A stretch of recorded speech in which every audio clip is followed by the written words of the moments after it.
Hello students, मेरा नाम है अब्दुल शाहिद और आज हम लोग चैप्टर डिस्कस करेंगे। चैप्टर नंबर 4 क्लास 11th का है। ठीक है ना। क्लास 11th का आज हम लोग चैप्टर नंबर 4 डिस्कस करेंगे। ठीक है ना, जो कि होगा बिजनेस सर्विसेज। अब हम लोग सब जानते हैं बिजनेस मतलब होता क्या है। बिजनेस मतलब होता है, ठीक है, जो कि हम लोग जो भी कोई चीज़ें बिजनेस करते हैं, यानी कि प्रॉफिट को अर्न करने के लिए जो भी चीज़ की जाती है, ठीक है, जो वो चीज़ कहलाती है क्या, बिजनेस। अब हम लोग स्टार्ट करेंगे बिजनेस सर्विसेज। अब सर्विसेज होता क्या है, ठीक है ना। अब सर्विसेज हम लोग देखें जरा। Services are economic activity. Services जो होती है वो एक इकोनॉमिक एक्टिविटी होती है जो कि एक इंटेंजिबल होती है। इंटेंजिबल मतलब क्या होता है, सिर्फ इसको हम लोग फील कर सकते हैं, ठीक है ना, सिर्फ हम लोग इसको महसूस कर सकते हैं, है ना। ना तो हम लोग इसको टच कर सकते हैं और ना हम लोग इसको देख सकते हैं, ठीक है। ये चीज हो गई इंटेंजिबल।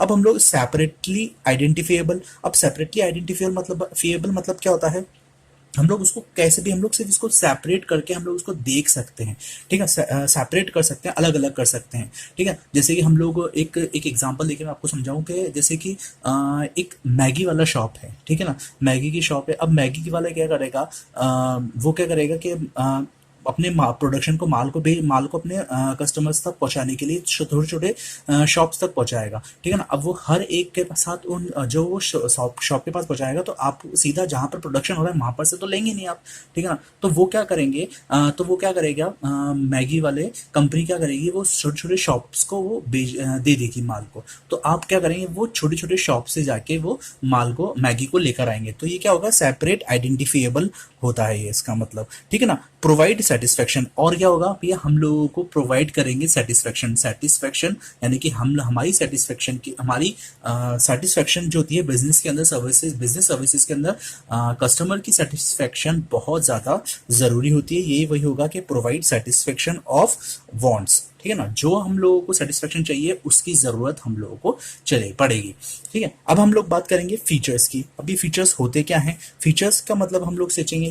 सबसे पहले हम लोग बिजनेस सर्विसेज के अंदर सबसे पहला पॉइंट देखेंगे फीचर्स के अंदर, इंटेंजिबिलिटी। अभी इंटेंजिबिलिटी मतलब मैंने अभी आप लोगों को बताया कि इंटेंजिबिलिटी मतलब होता है ना तो हम लोग इसको फील कर सकते हैं, सिर्फ हम लोग इसको फील कर सकते हैं, और ना तो हम लोग इसको देख सकते हैं, और ना हम लोग इसको कुछ टच कर सकते हैं, ठीक है ना। तो ये सब चीजें क्या किसके अंदर, किसके अंदर अंदर आएगा, ये सब आएगा इंटेंजिबिलिटी के अंदर, ठीक है ना। अब हम लोग बात करते हैं इनकंसिस्टेंसी। इनकंसिस्टेंसी मतलब क्या होता है, वो services services keeps on changing time to time. वो सर्विसेज जो कि टाइम टू टाइम चेंजेस होती रहती हैं, ठीक है ना। अब जैसे कि मैं आपको बताऊं, जैसे हम लोग बताते हैं, हर ऑपरेटर को अपनी अपनी सर्विसेज जो होती है वो चेंज करनी ही पड़ती है, ठीक है ना। जैसे कि आप जैसे कि कोई भी कंपनी ले लें, कंपनी ऑपरेटर्स वगैरह ले लें, ठीक है ना। वो ऑपरेटर क्या करते हैं, कम्युनिकेटिंग ऑपरेटर्स क्या करेंगे, अपने कभी भी कोई भी प्लान्स वगैरह जो है चेंज करते रहते हैं। यानी कि जैसे कि हम लोग बात करते हैं, एयरटेल हो गया, जियो हो गया, वोडाफोन हो गया, ये सारे के सारे कंपनीज क्या करेगी, अपने अपने कस्टमर्स को सेटिस्फाई करने के लिए अपने नए नए प्लान्स लेकर आएगी। तो ये सब चीजें किसके अंदर आएंगी, इनकंसिस्टेंसी के अंतर्गत आएंगी, ठीक है ना। नीड्स पर द सोसाइटी, यानी कि वो नीड सोसाइटी के आधार पर ही, सोसाइटी की जितनी नीड्स होगी उसी के बेस के ऊपर ही ये सारे की सारी बिजनेसेस सर्विस प्रोवाइड करेगी।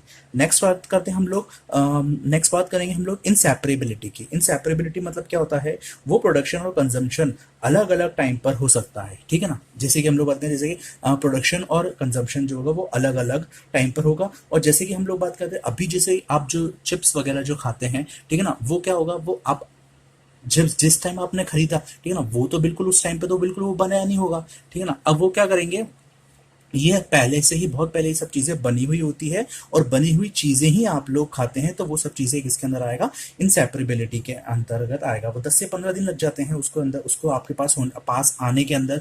हो सकता है शायद 1 महीने भी लग जाए, शायद हो सकता है 2-3 महीने भी लग जाते हैं, ठीक है ना। वो सब चीजें किसके अंतर्गत आती हैं, इनसेपरेबिलिटी के अंतर्गत आती है। अब इन्वेंट्री की बात करता हूँ।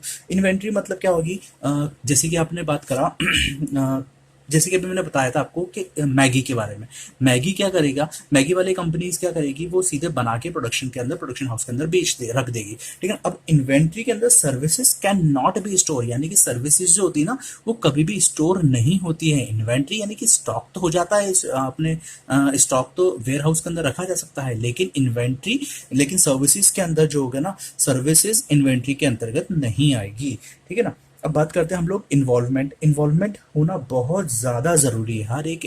अब जैसे ही कस्टमर आता है, कस्टमर और बिजनेस मैन का, ठीक है ना, जो बिजनेस पर्सन है वो उस पर्सन के साथ साथ उस अगर कोई माल बेचना चाहेगा, ठीक है ना, तो उस माल सेल आउट करने के लिए, अगर स्टॉक सेल आउट करना चाहेगा तो उसको सेल आउट करने के लिए उसको कस्टमर्स की नीड पड़ेगी, ठीक है ना, तो कस्टमर इन्वॉल्वमेंट होना बहुत ज़रूरी है, ठीक है। अब हम लोग बात करते हैं इसके टाइप्स ऑफ सर्विसेज की। देखिए ये जो चैप्टर है वो थोड़ा सा लेंदी है, ठीक है ना, तो मैं इसके लिए अलग अलग वीडियो आपको अपलोड करूंगा, ठीक है ना। तो आज हम लोग सिर्फ बेसिक इस चैप्टर के पढ़ेंगे, बिजनेस सर्विसेज। मैंने सर्विसेज आप लोगों को बारे में, पूरे सर्विसेज के बारे में मैंने आपको समझा चुका हूँ, ठीक है, इसके फीचर्स मैंने आप लोगों को समझा दिया है।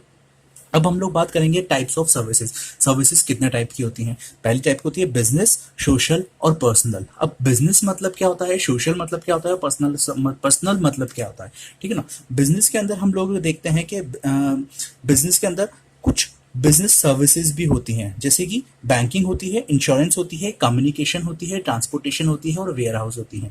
सबसे पहले बैंकिंग के बारे में, इस चैप्टर के अंदर यही इंपॉर्टेंट चीजें हैं जो कि हम लोग डिस्कस करेंगे, जिसके अंदर सबसे ज्यादा इंपॉर्टेंट हमारा है इंश्योरेंस, ठीक है ना, और दूसरा है वेयर हाउस।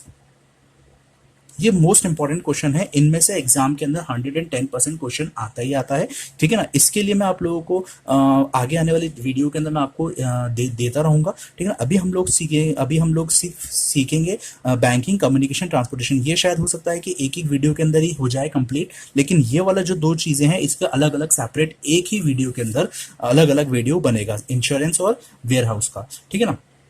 अब बिजनेस की मैं बात कर रहा था, बिजनेस अभी भी मैंने आप लोगों को बताया कि जो चीज प्रॉफिट अर्न करने के लिए की जाती है वो चीज कहलाती है बिजनेस। सोशल मतलब क्या होता है, अब सामाजिक, सोशल मतलब क्या होता है, सामाजिक, ठीक है ना। अब सोशल के अंदर माल जो बिकेगा, जो मतलब जो गुड्स होगा, वो अगर सेल आउट होगा तो वो किसके थ्रू सेल आउट होगा। अब भाई कोई प्रोडक्शन हुआ जा रहा है, कोई सेल ही नहीं कर पा रहे हैं, ठीक है ना, तो क्या मतलब होगा, सोशल। तो उसका मतलब क्या होता है, जो वो किसके अंदर आएगा, वो किसको बेचेंगे आप माल, किसको सेल आउट करेंगे, वो करेंगे आप सोसाइटी को माल का सेल आउट करेंगे, तो ये किसके अंदर आएगा, सोशल के अंदर। अब पर्सनल की बात करता हूँ, पर्सनल मतलब क्या होता है, पर्सनल मतलब होगा जैसे कि एक छोटा सा एक एग्जांपल देके बताऊं मैं। आपने एक लैपटॉप लिया, ठीक है ना, अब आपने लैपटॉप लेने का तो आपको उसके अंदर कुछ सॉफ्टवेयर अपडेट करवाना पड़ेगा, ठीक है ना। अब वो सॉफ्टवेयर अपडेट करवाने के लिए आप सीधा उस कस्टमर केयर पे कॉल लगाएंगे, तो वो क्या करेगा, वो सीधे पर्सनली आपको सर्विस देने आएगा, ठीक है ना। अभी एक और एग्जाम्पल बताऊं कि वो एग्जाम्पल ऐसे ही होता है जैसे कि आपने होम ट्यूटर लिया,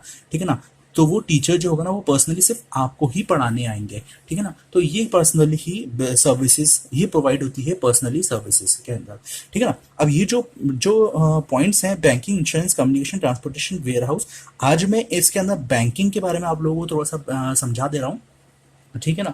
अब बैंकिंग के अंदर क्या होता है, banking is an institution, banking एक ऐसा इंस्टीट्यूशन होता है जो कि परफॉर्म करता है वो फंक्शंस, ठीक है ना, जो कि होते हैं जैसे कि एक्सेप्टिंग डिपॉजिट, यानी जब भी कभी आप बैंक में जाते हैं तो अपने एक्सेप्ट डिपॉजिट जो है डिपॉजिट करवाने जाते हैं, गारंटी प्रोवाइड करवाता है बैंक, लोन देता है, और मेकिंग इन्वेस्टमेंट, यानी कि इन्वेस्टमेंट करने के लिए आपको लोन प्रोवाइड किया जाता है, ठीक है ना। और जिसका मेन पर्पस होता है, मेन एम होता है जिसका अर्निंग प्रॉफिट, ठीक है ना, जिसका मेन मेन एम होता है क्या, अर्निंग प्रॉफिट।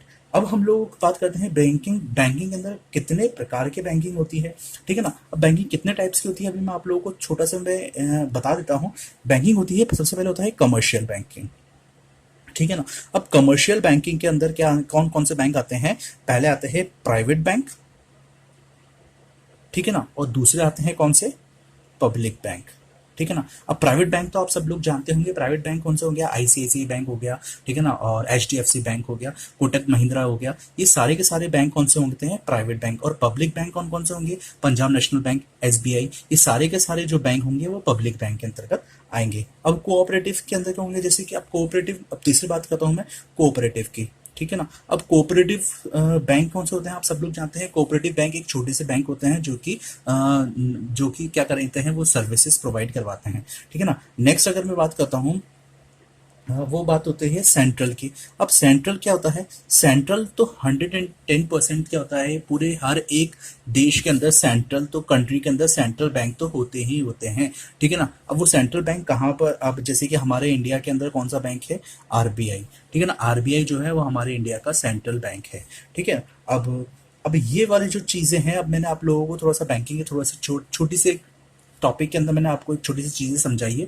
आगे आने वाले वीडियोस के अंदर मैं आप लोगों को और भी अच्छे से एक्सप्लेन करूंगा, ठीक है। जब तक आप प्लीज़ इस वीडियो को शेयर करिए और कमेंट करिए, जो भी कुछ आपको प्रॉब्लम लग रही है उस वीडियो के अंदर, फिर मैं आगे आने वाले वीडियो के अंदर उसको भी बहुत अच्छे से एक्सप्लेन करने की कोशिश करूंगा। प्लीज़ इस वीडियो को शेयर करिए और कमेंट बॉक्स के अंदर कमेंट करिए। और प्लीज़ आपसे एक और रिक्वेस्ट है कि आप लोगों को जो भी कुछ प्रॉब्लम हो, ठीक है ना, तो मेरा आपको इंस्टाग्राम आईडी भी आप लोगों को दे रखा है कमेंट डिस्क्रिप्शन के अंदर, तो वो आप लोगों को उससे भी उसमें भी आप डीएम करके आप मुझे इंस्टाग्राम आईडी से भी आप मुझे डीएम कर सकते हैं, ताकि आप लोगों को कोई प्रॉब्लम हुई मैं आप लोगों को उसको उसमें भी सॉल्व कर दूंगा, ठीक है। और इस प्लीज़ वीडियो को कमेंट करिए, लाइक करिए, कमेंट करिए और शेयर करिए। Thank you so much.